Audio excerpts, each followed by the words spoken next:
That is bright. It is. I know. I'm like It's like- shutting my eye. It's all good. It's all Shutting beautiful. my right eye. So it's all about lighting.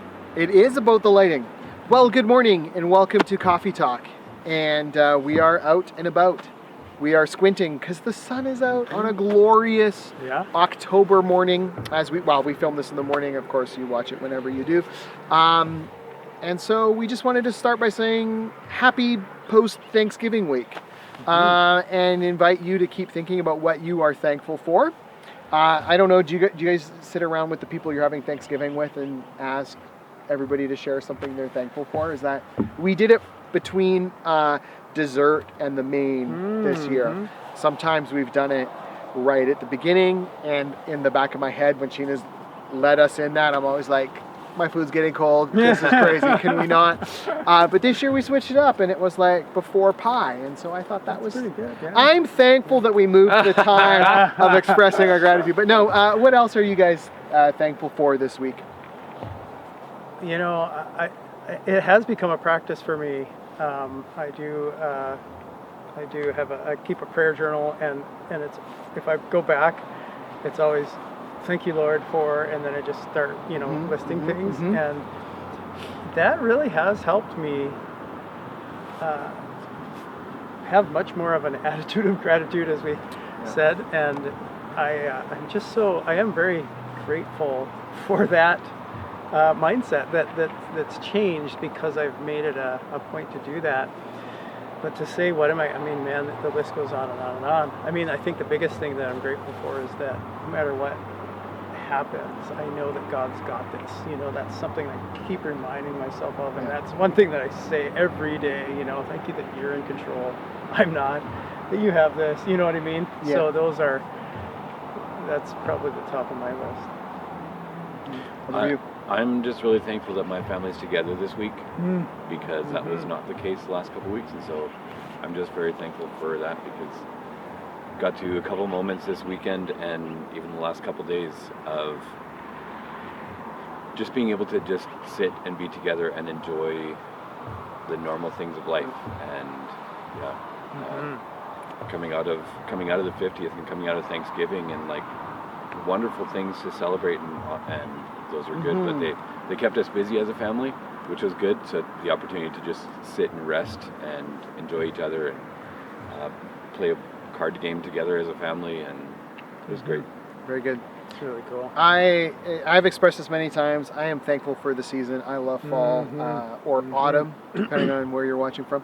I'm so thankful for that. We did a thing with youth on Monday night.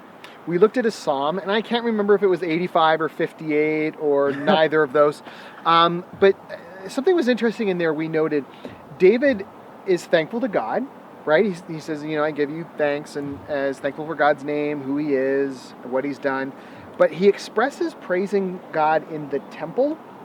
And then we noted that's interesting because this was pre-temple. And so even the idea that we can thank God for the good things we know he will do in the future. And, so often it's good to look back. I'm thankful for the celebrations we've had the last number of years that you've brought up, Kevin. Or the last number of weeks, they've been excellent times of looking back. Certainly thankful for God in today and where we are, and just how, I'm almost too warm in this vest. It's great. I know you're probably want to borrow it, so we'll pass it over in a minute. I'm finally warming up. Thankful for in the moment, but also thankful for what God's going to do tomorrow.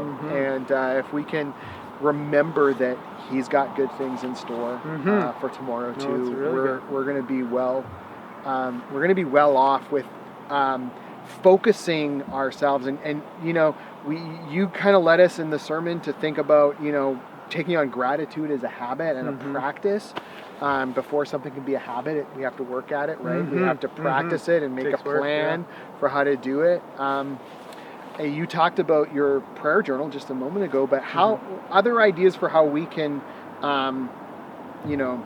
work on that habit of gratitude, or anything about that you'd like to, add that you didn't get to kind of work in on Sunday? Well, just you mentioned it when your family stopped and said, "What are you thankful for?" Yeah.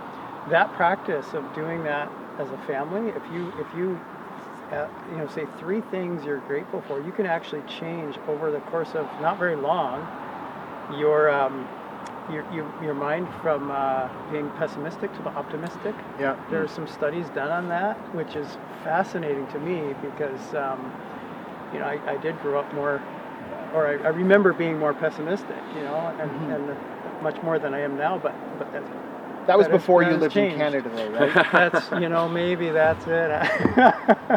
Now that you've got So Thanksgiving right. yeah, that's right. Thanksgiving comes early in the year. Just get me started sooner. We're thankful we're in Canada. But no, sorry, I interrupted you. It's Keep funny going. because Jack is in Michigan now, and so I sent him a happy Thanksgiving, and Right. and he actually sent happy Thanksgiving back, and he actually gathered some friends to do a Canadian thing, and I thought, good for him, like he's bringing Canada to where he is. So I'm excited to see what he'll think of American Thanksgiving next. But he gets to do it twice, like twice as grateful. So yeah. Anyways, I'm sorry. I don't know if I answered your question, but No, it you was a did. good question. Absolutely. Absolutely. Yeah. Yeah. Kevin, anything to add there? You know what? Kind of just the same thing that I would say is what I'm thankful for is that I don't give thanks in the busyness very often, and that's probably where I need it the most. So even in the midst of busy days, actually saying, okay, pause, take a deep breath, look around me and say, God, I'm thankful for this, and I'm thankful for this difficult situation, and I'm thankful for, these restful moments that I can have, and then keeping that mindset throughout the day actually is extremely important, especially in busy times. And like we just assume, and I just assume quite often I can only give thanks when I'm, sitting back and just enjoying a coffee with my feet up and, and just hanging out. There's so many other times where we are called to give thanks. We are even called to give thanks in the midst of difficult circumstances. This is Lana's story, so I'm gonna let her tell the whole thing. But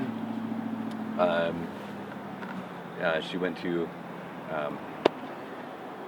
the Mediterranean just recently, and one of the most amazing moments for her was actually being at where they believe Paul was imprisoned and where he wrote Philippians from. And they had an unbelievable experience where they actually stood outside this little gate area looking down at this prison, and they read through Philippians where it says, rejoice in the Lord always. I say again, rejoice.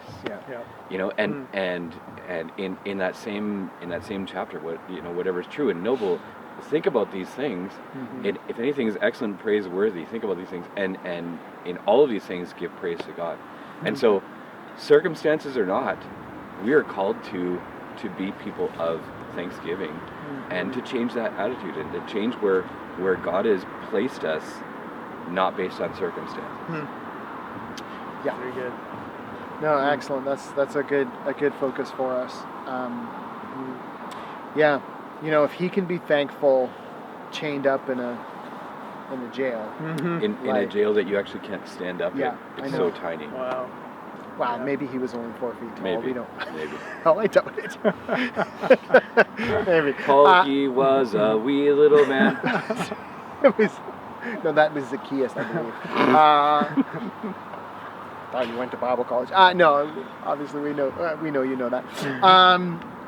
You know what was kind of coming to my mind as you guys were talking? I was listening, but also the people we are with. I think it's good to give thanks and remember to give thanks when we're busy. So maybe set out reminders, pause and give thanks, right? Or in all things.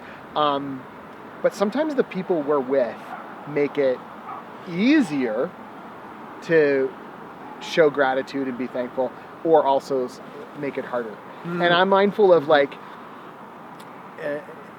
I can't remember when it was, a few months ago, had just spent some time with someone, and then afterwards, Shannon and I, we were having dinner as a family, and I was complaining about or I was expressing something that my brain was positive, but came out really negative.